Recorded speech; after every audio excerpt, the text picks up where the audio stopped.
भारत में एयरलाइंस के दिवालिया होने का इतिहास सालों पुराना है। फिर चाहे वो विजय माल्या की किंगफिशर हो या फिर जेट एयरवेज हो, पिछले 10 सालों में 7 एयरलाइंस भारत में फ्लॉप हो चुकी है। और इसी में एक नाम आता है एयर इंडिया का भी, जिसे साल 1953 में भारत सरकार ने टाटा ग्रुप से लेकर नेशनलाइज कर दिया था। और एयर इंडिया के पूरी तरीके से दिवालिया होने के बाद इसे वापस टाटा ग्रुप को साल 2022 में बेच दिया गया। और इस डील होने के 1 सालों के ही अंदर ही टाटा ग्रुप ने दुनिया की सबसे बड़ी एविएशन डील कर दी है, जिसकी चर्चा अमेरिका, ब्रिटेन और फ्रांस तक है। इस एक डील ने वर्ल्ड की जियोपॉलिटिक्स में बड़ा असर डाला है। यूरोपियन कंपनी एयरबस और अमेरिकन एयरक्राफ्ट मेकर बोइंग से टाटा ग्रुप ने करीब 470 जेट्स खरीदे हैं, करीब $80 बिलियन रुपए में। ये $80 बिलियन कितना होता है इसको हम समझे तो इसमें 2 बार ट्विटर खरीदा जा सकता है और पाकिस्तान और श्रीलंका जैसी कंट्रीज को उनके इकोनॉमिक क्राइसिस से उबारा भी जा सकता है। इतनी बड़ी है ये डील। इस डील को अमेरिका के राष्ट्रपति ने एक लैंडमार्क डील बताया है और उन्होंने बोला है कि इससे 10 लाख से ज्यादा नौकरियां अमेरिका के करीब 44 स्टेट्स में पैदा होंगी। इसके साथ ही ऋषि सुनक, जो कि ब्रिटेन के प्राइम मिनिस्टर हैं, उनका भी कहना है कि इससे काफी बड़ा एक जॉब क्रिएट होगा ब्रिटेन के अंदर, जिस समय में ब्रिटेन काफी बड़े इकोनॉमिक क्राइसिस को फेस कर रही है। इस एक डील के थ्रू टाटा ग्रुप भारत की पूरी एविएशन इंडस्ट्री को चेंज करने वाली है, जिस वजह से लाखों जॉब्स अगले 3 साल में क्रिएट होंगी। इसके साथ ही जो लोग ट्रेन में ट्रेवल किया करते थे वो लोग अब फ्लाइट में भी ट्रेवल कर सकेंगे। ये सब कुछ हम जानने की कोशिश करेंगे इस वीडियो में। तो दोस्तों आइए इस वीडियो को शुरू करते हैं और डिटेल में समझते हैं। एयर इंडिया की शुरुआत साल 1932 में सर जे.आर.डी. टाटा के द्वारा हुई थी। ये पहली भारतीय एयरलाइन थी जो अपने सुपीरियर सर्विस और क्वालिटी के लिए पूरी दुनिया में जानी जाती थी। लेकिन साल 1953 में भारत सरकार ने इसको पूरी तरीके से नेशनलाइज कर दिया और ये पूरी तरीके से भारत सरकार के कंट्रोल में ले आया गया। और वो कंपनी जो भारत की बेस्ट एविएशन फैसिलिटी दिया करती थी वो भारत की वर्स्ट कंपनी बन गई। साल 2021 तक एयर इंडिया के ऊपर लॉसेस बढ़ के करीब 83,916 करोड़ हो गए। इसके बाद इसको टाटा ग्रुप को करीब 18,000 करोड़ रुपए में बेच दिया गया। इस डील के तुरंत बाद टाटा ग्रुप ने एयर इंडिया को रिवाइव करने की शुरुआत कर दिया और उन्होंने सबसे पहले देखा कि हमारी जो सबसे बड़ी प्रॉब्लम है वो एयर इंडिया के एम्प्लॉइज है। क्योंकि जब तक ये टाटा ग्रुप के अंदर थी तब तक ये अपने हॉस्पिटैलिटी के लिए जानी जाती थी, लेकिन जब भारत सरकार ने इसे एक्वायर किया तब जो इसके एम्प्लॉइज थे उनके ऊपर ध्यान नहीं दिया गया और एम्प्लॉइज अपनी मनमर्जियां किया करते थे, जिस वजह से इनके लॉसेस लगातार बढ़ते गए। और इसके बाद सबसे पहले यहां पे टाटा ग्रुप ने एक नया सीईओ अपॉइंट किया। यहां पे कैंपबेल विंसन को सीईओ बनाया गया एयर इंडिया का, जो कि पहले सिंगापुर एयरलाइंस में काम किया करते थे और उनके लो फ्लीट कैरियर को देखरेख किया करते थे। यहां पे टाटा ग्रुप के इसके साथ बड़े प्लान्स हैं, लेकिन सबसे पहले हम इंडिया का पूरा एविएशन सेक्टर समझने की कोशिश करते हैं। आज भारत दुनिया का तीसरा सबसे बड़ा एयर पैसेंजर मार्केट है, चाइना और यूएस के बाद। और अगर हम प्री कोविड लेवल के पहले देखें और अब देखें तो भारत में पैसेंजर्स की संख्या लगातार बढ़ती जा रही है।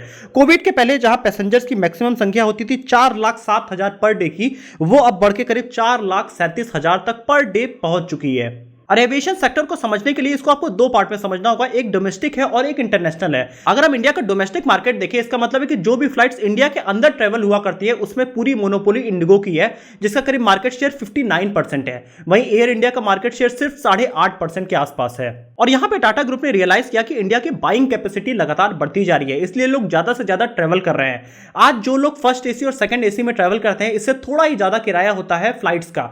तो अगर फ्लाइट्स के किराए पे थोड़ा सा कम कर दिया जाए तो वो लोग जो फर्स्ट और सेकंड एसी में ट्रेवल करते हैं वो लोग बट नेचुरल है कि वो फ्लाइट में ट्रेवल करना शुरू कर देंगे।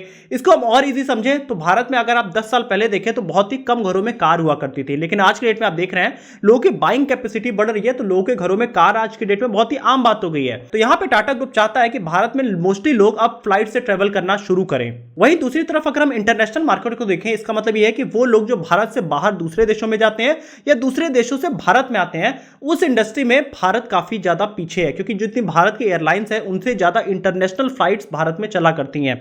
अगर हम यहां पे देखें तो अप्रैल से जून क्वार्टर के बीच में फाइनेंशियल ईयर 22 में इंडिया के एयरलाइंस से करीब 5 मिलियन पैसेंजर को एक जगह से दूसरी जगह ले गए। वहीं इंटरनेशनल एयरलाइंस ने करीब 7 मिलियन पैसेंजर्स को एक जगह से दूसरी जगह ले गए। तो आप यहां पे देख रहे होंगे करीब 60% से ज्यादा जो शेयर है वो इंटरनेशनल फ्लाइट्स का है। यहां पे आप बहुत ही क्लियर समझ सकते हैं कि दूसरी कंट्रीज की जो फ्लाइट्स हैं वो भारत के पैसेंजर को भारत से बाहर लेके जा रही है या बाहर के पैसेंजर को भारत में लेके आ रही है। और इसमें जो सबसे आगे कंट्री आती है वो मिडिल ईस्ट की कंट्री की 3 कंपनियां हैं, जिसका नाम है कतार एयरवेज, एमिरेट्स एयरलाइन और एतिहाद एयरलाइंस। ये तीनों कंपनियां मिलकर भारत का करीब 17% इंटरनेशनल मार्केट रन किया करती हैं। अब ये मार्केट में काफी बड़ा गैप है कि इंडिया की जितनी एविएशन कंपनीज हैं वो भारत के पैसेंजर को इंटरनेशनल मार्केट में ले ही नहीं जा पा रही हैं। और इसके दो सबसे बड़े रीजन है कि भारत में कोई कंपटीशन ही नहीं है इन विदेशी कंपनियों के सामने। जितनी भी इंडिगो हो गई, एयर इंडिया हो गई, ये मोस्टली डोमेस्टिकली ही ऑपरेट किया करती हैं। और दूसरा सबसे बड़ा रीजन है कि जो इंडिया की फ्लाइट्स हैं उनका कस्टमर एक्सपीरियंस बहुत ही अच्छा नहीं होता है, जिस वजह से लोग लॉन्ग रन के लिए एमिरेट्स या फिर कतार एयरवेज का ही यूज किया करते हैं। और यहीं पे टाटा ग्रुप को इंटरनेशनल मार्केट में भी एक बड़ी अपॉर्चुनिटी दिखाई दी है। उन्हें समझ में आ रहा है कि अगर भारत में फ्लाइट्स की संख्या बढ़ाई गई, एक बेटर एक्सपीरियंस दिया गया, तो हम बहुत ही इजीली ये जितनी बाहर की विदेशी कंपनियां हैं इनको रिप्लेस करके इंडियन कंपनी ही भारत से बाहर लेके जाएगी और बाहर से भारत में फिर से लेके आएगी। अभी टाटा ग्रुप के पास Air India, Air Asia India, Vistara और एयर इंडिया एक्सप्रेस मिला के करीब 220 एयरक्राफ्ट हैं, जो कि आज के नीड के अकॉर्डिंग सफिशिएंट नहीं है। इसीलिए टाटा ग्रुप ने इतनी बड़ी डील की है। इस डील को समझते हैं। यहां पे टाटा ग्रुप ने एयरबस से 250 एयरक्राफ्ट खरीदे हैं, जिसमें A350 नियो 140 है, A321 नियो 70 है, A350-1000 करीब 34 खरीदे हैं, A350-900 इन्होंने 6 खरीदे हैं। और इसके साथ ही बोइंग से इन्होंने करीब 220 एयरक्राफ्ट खरीदे हैं, जिसमें बोइंग मैक्स 190 है, ड्रीम लाइनर्स जो कि बड़ी फ्लाइट्स मानी जाती है वो करीब 20 खरीदी हैं। इसके साथ ही 777-9 इन्होंने 10 खरीदा हुआ है। ये पूरा ऑर्डर एक फर्म डील है, मतलब इसके बाद इस डील को कभी रिवोक नहीं किया जा सकता है, ना इसमें कोई अमेंडमेंट या चेंज किया जा सकता है। इस टोटल अगर हम 470 एयरक्राफ्ट को देखें तो इसमें करीब 400 जो है वो नैरो बॉडी एयरक्राफ्ट है। इसका मतलब यह है कि इन एयरक्राफ्ट को इंडिया के डोमेस्टिक यूज के लिए यूज किया जाएगा या फिर इंडिया के नियर बाई कंट्रीज के लिए इसे यूज किया जाएगा। वहीं इन्होंने 70 वाइड बॉडी एयरक्राफ्ट खरीदे हैं, जो कि लॉन्ग रूट के यूज में आएगी, जहां पे 8 घंटे से लंबी जब ट्रेवल होती है वहां के लिए इन्होंने इंटरनेशनल फ्लाइट्स के लिए इन्होंने 70 करीब एयरक्राफ्ट खरीदे हैं वाइड बॉडी। एयर इंडिया को अगर आज के नीड के अकॉर्डिंग परफॉर्म करना है तो उनको कुछ एयरक्राफ्ट तो खरीदने ही थे, क्योंकि इसके पहले एयर इंडिया ने 2006 में लास्ट 110 एयरक्राफ्ट खरीदे हुए थे। वहीं दूसरा इन एयरक्राफ्ट खरीदने से जो बड़ा फायदा टाटा ग्रुप को होगा वो ये होगा कि इसमें 15% करीब फ्यूल कंजम्पशन कम हो जाएगा, क्योंकि नए जो एयरक्राफ्ट बनते हैं उसमें फ्यूल कंजम्पशन कम है और इनके पास जितने एयरक्राफ्ट थे वो बहुत ही पुराने हैं। इसके साथ ही काफी एनवायरमेंट फ्रेंडली एयरक्राफ्ट आज के डेट के बन रहे हैं। और तीसरा बड़ा फायदा टाटा ग्रुप को होगा कि यहां पे इन्होंने लार्ज और बल्क में ऑर्डर किए हैं, तो जब ज्यादा ऑर्डर होंगे तो वो सस्ते में एयरक्राफ्ट मिलेंगे। यहां पे टाटा ग्रुप ने बहुत ही अच्छा दिमाग लगाया है। इस डील को इन्होंने पूरी तरीके से खुफिया डील की तरह रखा और इस डील में जितनी बातचीत हुई है वो पूरा एक लंदन के होटल में रखा गया, बिल्कुल सीक्रेट तरीके से। टाटा ग्रुप ने यहां पे इसको अनाउंसमेंट भी बहुत ही सिंपल तरीके से किया है। जैसे कि आपने देखा था जब ट्विटर की डील हुई थी वो पूरे दुनिया में चर्चा हुई थी, लेकिन टाटा ग्रुप ने इसको बिल्कुल शांति से डील किया है। इसके साथ ही जो टाटा ग्रुप के जो ऑफिशियल्स थे उन्होंने काफी ज्यादा निगोशिएशन किया है अमेरिका और ब्रिटेन कंट्रीज से, क्योंकि उन्हें पता था कि ब्रिटेन अभी काफी मुश्किल दौर में है, तो इस समय अगर हम एयरक्राफ्ट खरीदेंगे तो हमें सस्ते में एयरक्राफ्ट मिलेंगे। इसीलिए यह डील $80 बिलियन की बहुत ही आसानी से टाटा ग्रुप ने कर लिया। आप सोच रहे होंगे कि आप हमेशा बोइंग और एयरबस का ही नाम क्यों सुनते हैं एयरक्राफ्ट जब खरीदने की बात होती है, क्योंकि इन दोनों कंपनीज की पूरी डुओपोली है पूरी दुनिया में। ये दोनों कंपनीज मिलकर करीब दुनिया का 95% एयरक्राफ्ट बेचा करती है। अगर हम एयरबस को समझें तो यूके, फ्रांस और ब्रिटेन मिलकर इस कंपनी को चलाया करती है, वहीं पे बोइंग अमेरिका में चला करती है। अब ये दोनों कंपनीज ने जब भी कोई नया प्लेयर आने की कोशिश करता है तो या तो उसको कुछ लॉस के अकॉर्डिंग हटा दिया जाता है या तो उसको एक कंपनी खरीद लेती है। ऐसे दो एग्जांपल हैं, जैसे कि कनाडा की कंपनी बॉम्बार्डियर और चाइना की कोमैक। इन दोनों ने एयरक्राफ्ट बनाने की जब शुरुआत किया तो या तो इनको खरीद लिया गया या तो इनके ऊपर कुछ सेफ्टी लॉस लगा दिया गया, जिस वजह से यूरोपियन कंट्रीज में ये बिके ही नहीं कभी। और दूसरी बड़ी बात, अमेरिका के और ब्रिटेन के राष्ट्रपति कह रहे हैं कि इससे काफी ज्यादा हमारे यहां जॉब्स क्रिएट होगी।